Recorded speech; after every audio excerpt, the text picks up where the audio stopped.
one of the things that I created was I'm a game developer, so I created a 6-animal model to look at these roles and start saying, well, okay, can I conceptualize these roles, conceptualize these relationships in the way that they might work in groups? Okay, so I looked at having a bear as my group leader. Now that is a high achiever in this situation, and they want the project to succeed, right? So they're kind of, the group leader, the person who has that vision, that potentially designed the original design, and everybody's grouping around them to get it done. I have a wolf, which is my group manager, which is a pack animal. The reason I the reason I separate leadership and management is because the leader has that vision and drives everything forward. The wolf, the manager, makes sure everybody's on board. They make sure everyone else is communicating. They make sure that people feel involved in the group. I have an owl who is a process person. They make sure that, when you're at meetings, things are done in the order, and that they've covered all the things that need to be covered in the meeting, and they say things like, I'm sorry, we need to move on, because we've got these things on the agenda, right? Because if you get stuck on a point, it's the owl's job to look and say, well, we've got stuck, we need to end this discussion and move to the next one because we've got things to do, right? So they're process, they're wanting to make sure all the things get ticked off, right? I have a puppy and a cat. My puppy is my enthusiast, right? They are happy about every idea, and they support every idea, and they want everything to be great, right? And puppies are wonderful to have in a group, and it's great to have puppies in the group, because you're never alone. If there's a puppy in the group, you have an idea, the puppy supports you. And in fact, I make that a specific role in my groups, that there is somebody who will support any other person's idea. No matter how crazy it might seem, that person will say, oh, okay, that's cool, we could add this to it. Or, hey, how about we do that and this? And, that sounds great, how about we add this to it, right? So their job is not to point out faults with ideas. Their job is to support them. The cat has the additional role in the group of looking at risk. They're looking at things that could go wrong, in the idea that if they can identify things that could go wrong, they can help the project succeed. Right? Now this is going to be quite hard to understand, that by being negative you can help something succeed. The idea here is the cat's identifying things that could go wrong so you can remove those barriers and then succeed.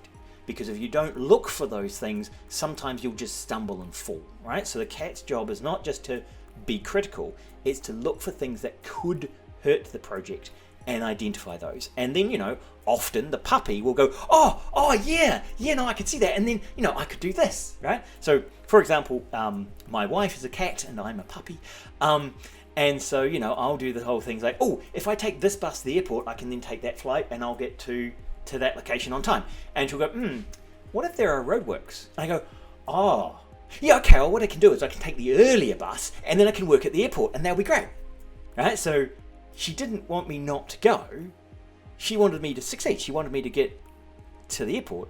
It's just, she identified that there could be problems and that bus trip was a bit risky, right? So having those two allows you to have different perspectives in your group.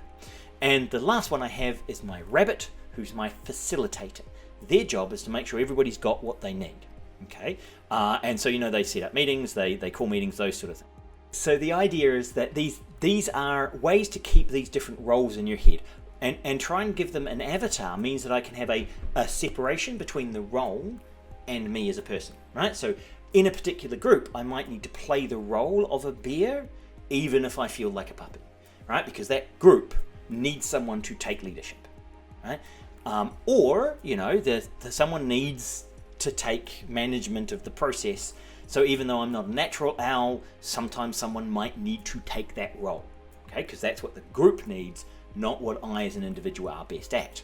Now, so I break these down into actually the hexagonal model of associating with those self-determination theory / McClellan's 3 needs theory, and say that the bear is an achiever with a secondary on power, right? So they want to achieve things, but they still want to be in control of some of the process.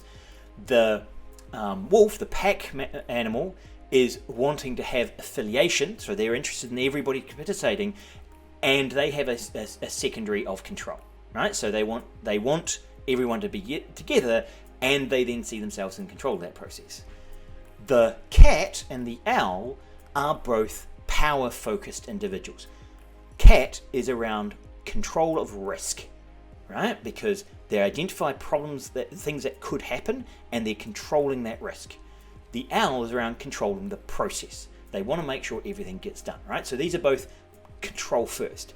The cat, control plus achievement. The owl, control plus affiliation, right? So these were an idea of how do you divide up these roles and looking at what the psychology says around the way people behave. And the puppy and the rabbit, the puppy affiliation, we're all together, and I want the project to succeed, right? And the rabbit is I want the project to succeed, and I want everybody to have what they need to get that project to succeed, right? So that's why I've designed each of these roles to have a kind of psychological basis for them, and a role that they can play in the group. Now, often this works great for between like 4 and 8 people, because 6, of course, there are 6 roles. But if you have 4 people, you can multi-class. But you have to be careful who you multi-class, right? I don't allow you to multi-class the bear and the wolf, because you can't both lead and manage. It just doesn't work. You can't be both the puppy and the cat. That's just, you can't both be enthusiastic and also critical at the same time. It's very difficult to do both of those successfully. However, you can be the owl and the rabbit. That is possible, right? But other combinations, perfectly reasonable. The owl cat works quite well. Of course, the puppy dog works quite well. The bear rabbit can also work quite well. But some of the other roles, you can be an owl puppy. Those sort of things work. A bear puppy can also work, right? So the thing is that you're looking for ways to combine these roles and do those in a smaller group. Okay. Now, this concept of saying, well, what role am I playing in this group for this particular task? So what we've done in large groups and for longer periods is we had people allocated these roles, and then they could change up the roles halfway through the project to try a different style of communication, right? To be part of the group in a different way. If you are in your groups and you are working and you think, I'm not sure I'm gaining much from this particular role in this group, then yes, start saying, well, maybe I can change roles. Maybe I can take a different role.